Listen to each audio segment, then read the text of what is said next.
What is going on, my friends? I'm Eddie Barrett with Atomic Truck Works, and today we're going to be working on a truck seat.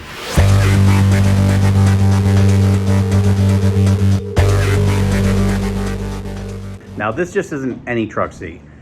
This is for the guys who use and abuse and beat up their trucks. It's not about pretty, it's about getting the job done. We have a lot of customers who have work trucks, utility trucks, cab overs, excavators, backhoe, bulldozers, all this different stuff. Some guys are landscapers and they want their seats repaired, but they don't really care how pretty they are. They just want it done. They want it done quick and they want it done at a good price. That's what we're doing today. Quick and easy, get her done. Let's begin. All right, so everybody doesn't want their truck seat perfect all the time. Some people actually, like I said, want it done and want to use this vehicle. It's just gonna get beat up and destroyed again. This here is just to show you what a typical foam repair looks like when it comes in. This one here does have a rod here that's supposed to kind of bring the bolster up and make it a little bit stiffer. Having a rod like that does usually cause issues with the foam because constant movement will just shear it and then you have a big hole. This stuff rips off, now your seat's really destroyed, so we're gonna have to fix this. There are kits you can buy where you buy the full foam and replace it, but a lot of guys don't want to go through all that effort. They'd rather just fix it, get it done, and get it back on the road. One of the things I like to do is cut a big square out, make it so we can just put a new piece of foam in here that's like squared off. I am using a turkey cutter, not our expensive foam cutter, because we're going to be hitting a lot of metal on this seat, and I don't want to damage it. When you're cutting, you always want to check there's no wires or heated seat elements or anything underneath there.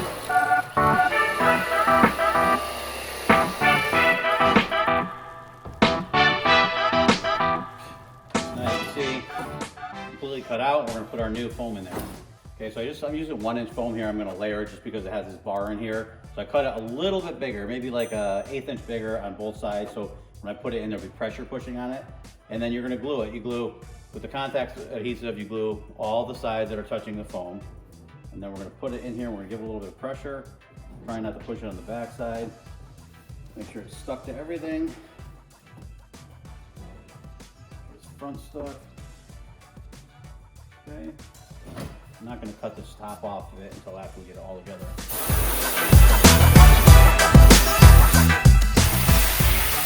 Okay, so the easiest way to mimic the size is get a common point like the back of the seat if they're the same. And you can index it. Since this is just a repair, we're not going crazy, we're not going to go nuts. So we'll mark like 8 inches, 10 inches, 12 inches, 14, 16, 18, and 20. Now we can just take some measurements at this. So 18, 20. We know that this foam here is 5. This foam here is 5.5. Here.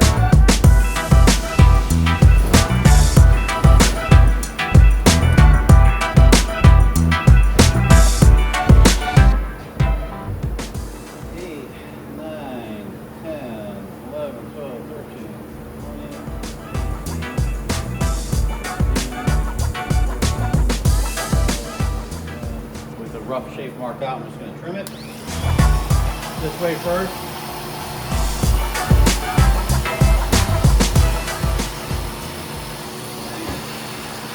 Now we're going to do this transition here.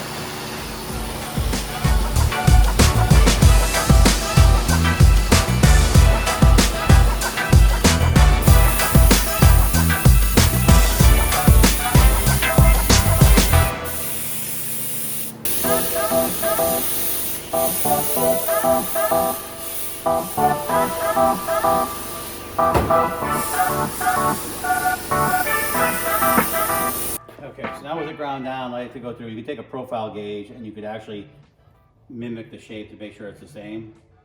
I left this a little low because I'm going to be covering this with a couple of layers of different foam. I like to, even though you glue it in really good, I want to cover this all with one foam so it locks everything together. And the same thing on the back where it was ripped, I glued that all together, and now we're going to cover that with a thin piece of foam. But if you were doing like a show vehicle or something high end, you literally, again, could index it by measuring all the way down it. You find your center line, you mark your way out like in inches, and then you could actually take your profile gauge and just go down every inch and swap it over to make sure that it matches up on each side. I usually don't use this profile gauge. I actually have a plastic one with big feet on the bottom, and it's easier on foam. This one's really not that good, but it's MIA.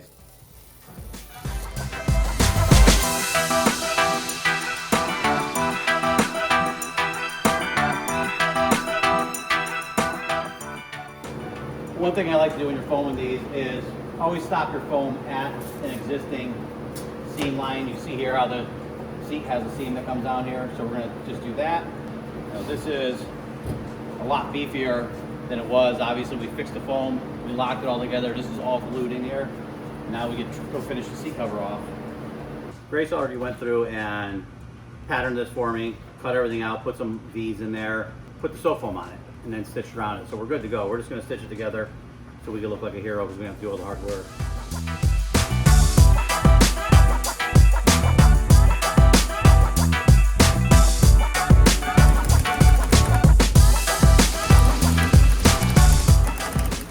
Now you notice the original cover had gray in the middle.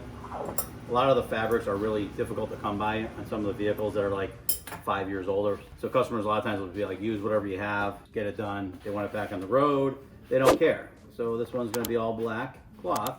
And the reason some people choose cloth over vinyl is if it's an excavator or a backhoe, you might have an open cab, some are closed cabs. So if it's open, you got cloth, it's gonna get wet and your butt's gonna get wet. So you usually want vinyl. And if it's enclosed, especially without AC, sometimes having a vinyl seat in black gets so hot that you like sweat to death. So cloth is nice in that case. We are gonna go through and put the French seams on here.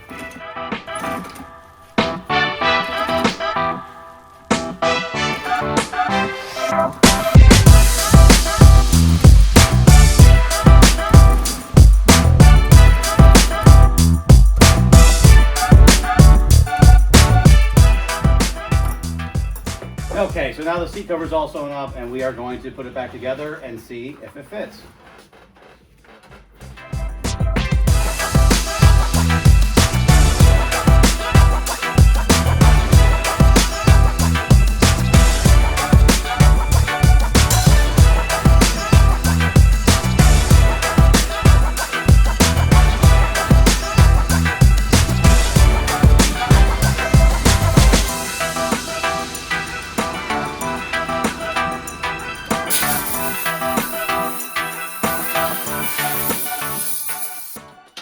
So now if you're doing a truck seat repair and you're having a vinyl or leather seat, there's a lot of companies that make seat covers for it pre-made. And it's probably your best route to do if you're trying this at home. But on the cloth ones, it's really hard to find cloth.